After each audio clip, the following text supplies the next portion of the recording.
Alright, so today I will be sharing what makes pastry cream, or creme pâtisserie, so rich and creamy. Every ingredient plays an important role that gives the pastry cream its distinct flavor and texture. I chose this recipe because I made it last spring semester at the Thompson School, and I was really amazed at how simple the ingredients were. And I also learned what pastry cream actually was, as I never thought about what made up the fillings and eclairs, so I thought this recipe would be perfect to deconstruct. So first of all, what is pastry cream? It's a milk and egg-based thickened custard that is traced back to ancient Rome in the Middle Ages of Europe. Back then, this custard would more often have chunks of meat, fish, and fruit in it. Its name roots back to the French word crustade and the Italian word crostata, which actually refers to the crust of the tart. They were actually cooked in pots called creme boiled, but nowadays we often cook custards on the stovetop or finish them in the oven like creme brulee. Pastry cream itself is a stirred custard, so it means that it's a continuous in its phase, unlike a baked custard. Pastry cream often has a starch added, usually corn or flour, which helps to thicken it. If gelatin was added, it would be a creme anglaise coulis. And as I said previously, it's typically cooked over the stovetop, like medium to low heat. So pastry cream is often used in cream puffs, profiteroles is another name for them, eclairs, fruit tarts, Napoleons, Boston cream pies, souffles, trifles, or any as a general filling. So this recipe has fairly simple household ingredients, the exception being the vanilla bean paste. I will further explain why the vanilla bean paste is preferred over the vanilla extract in another slide. But as for the recipe directions, the methods are pretty specific as they require full attention and just to be aware of some key observations occurring. So in this original recipe, it calls for the egg yolks. So the challahs is actually removed, and the modified recipe uses whole eggs, including both the egg yolks and egg whites. So here's a breakdown of each ingredient and their function. Whole milk is preferred over skim or fat-free milk because the higher fat percentage prevents scalding or burning of the milk. The fat present also raises the coagulation temperature for the proteins.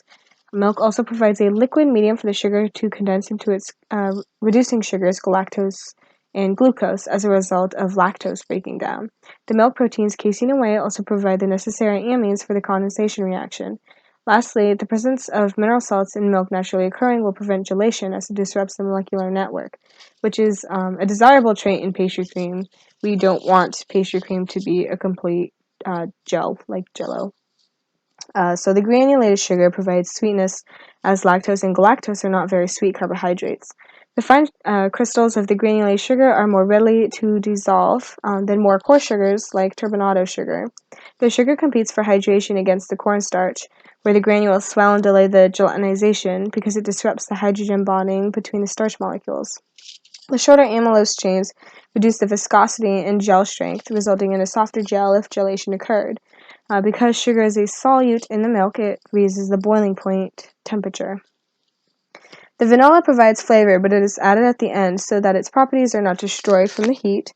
So vanilla bean paste is used in this recipe because the speckled appearance is desirable in a dessert, where the flavor in medium is noticeable, whereas in a cake, vanilla extract would be used because the body of the cake is made up mostly of flour and it would be too hard to see the specks of the bean paste. So this is also a cost control ingredient. So the egg yolk proteins are what causes the pastry cream to be thicker and firmer due to the protein coagulations, where the strands of the proteins become tighter and bunched up. The yellow color comes from the beta-carotenes present in the yolk. This will be further explained in detail later on. The cornstarch undergoes gelatinization, which is the thickening of starch granules swelling in the milk. Because the cornstarch is about 28% amylose, it will want to form a gel. However, the sugar present prevents the complete gelation process. The thickening is explained by the amylose molecules forming new hydrogen bonds with the water molecules in the milk, making water less freely available and smaller amylose molecules released into the liquid. After the whole process cools, the molecules slow down and bump into each other, forming new hydrogen bonds and becoming more solidified and not super runny. And lastly, unsalted butter is necessary to provide flavor from the fat, which has butyric acid, ketones, aldehydes, other fatty acids that all give it its unique property. Fat also interferes with sugar crystal aggregation. So this means like the crystals aligning to become more of a solid. So this is desirable because pastry cream is meant to be smooth and creamy and not rock solid. It's also important to note that unsalted butter is needed over salted butter because it controls the flavor, as salted butter does not list its salt concentration, and it's also to control the chemistry that's occurring. So here are pictures of the vanilla bean paste. So in vanilla extract, it has alcohol in it, but the vanilla bean paste is a little bit more thicker. It has some sugar in it. I also have a picture off to the right of my mise en place of my ingredients. So I got my milk, sugar, vanilla bean paste, my egg yolks, egg whites, chopped up butter, and cornstarch that's already sifted. And I also have my ladles ready, my whisks ready, my pans in plastic wrap, which I will further explain. So in their directions, we see boiling of the milk, and sugar is to dissolve and degrade the sugars. This is when the sugar ring structures open and form aldehydes and ketones, where water is lost and more organic acids and aldehydes are produced. The degradation of sugar occurs more readily in an alkaline environment, such as milk. And while the mixture comes to a boil, a quarter of milk and eggs are whisked together so that it's better emulsified and there's more surface area broken up from the eggs. It allows a better distribution when it's added back to the pot. Sifting of the cornstarch again allows for better distribution and surface area that's being coated by the eggs. If it wasn't sifted, there would be more lumps present and harder to break up. Tempering of the eggs is necessary to prevent curling of the eggs or large clumps. Tempering of the eggs also brings up the temperature of the eggs closer to the temperature of the hot mixture, so it's not big of a shock. This is done by pouring in a thin stream of the hot mixture into the whisked eggs until the bowl is warm.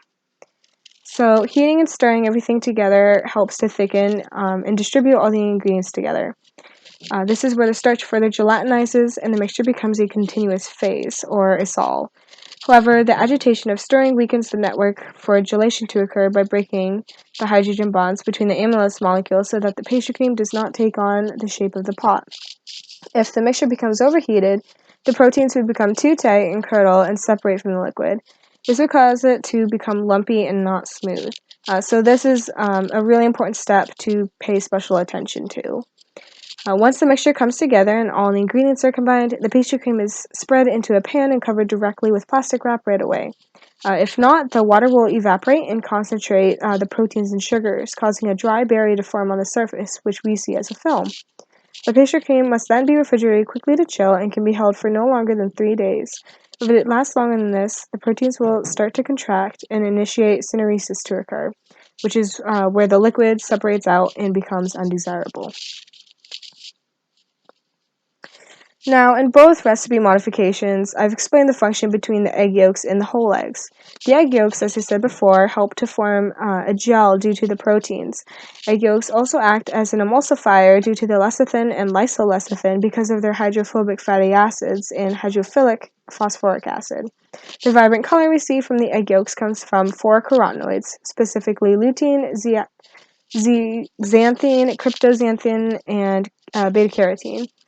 Egg whites are known to set at a lower temperature for coagulation, about 60 degrees Celsius, whereas the egg yolks set around 65 degrees Celsius and cease to flow around 70 degrees Celsius.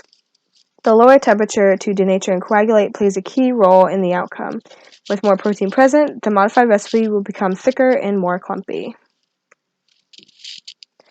So here you can see the textural differences between the egg yolk and the whole egg recipe. We have a smooth consistency with the egg yolks and then a more clumpy, dry appearance with the whole eggs. If you tasted them, the egg yolk recipe is notably sweet, vanilla flavored, and rich and creamy throughout.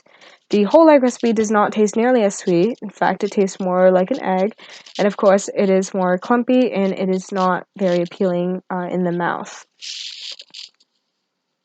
So here's a video I sped up to show the full process. So I start with my sugar and 3/4 of the milk, and I get that going to start boiling. And then I'm just whisking my rest of my milk and eggs together, and I'm adding in the cornstarch that I've already sifted before. And once all the cornstarch is not clumpy, just leave it aside until the milk is pretty hot. And then I begin to temper my eggs. So here I am pouring the hot mixture into the cold mixture. I'm not dumping it in all at once because I don't want my eggs to curdle. And periodically I keep touching the bowl until it becomes hot, and then I know my eggs are ready to be poured back in.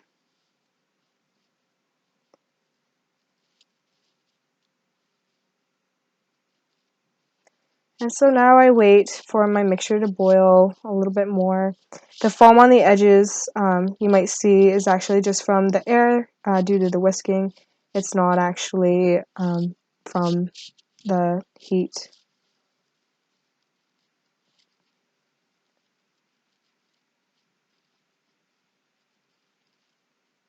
So now it starts to become a little bit thicker. This process actually took like probably around 12 minutes, but it was just too long to film. I added my vanilla bean paste towards the end. Here again, you can see it become thicker, starting to break away from the edge a little bit. I'm adding my butter towards the end, just to finish it off with flavor and creaminess. And you can see it was smooth, it wasn't lumpy. And I'm spreading it out in a shallow pan, and I'm immediately going to put plastic wrap over it directly on the surface so the film doesn't form. So here are my references. So thank you guys for watching. I hope you learned a little bit more about pastry cream, and go try it yourself. It's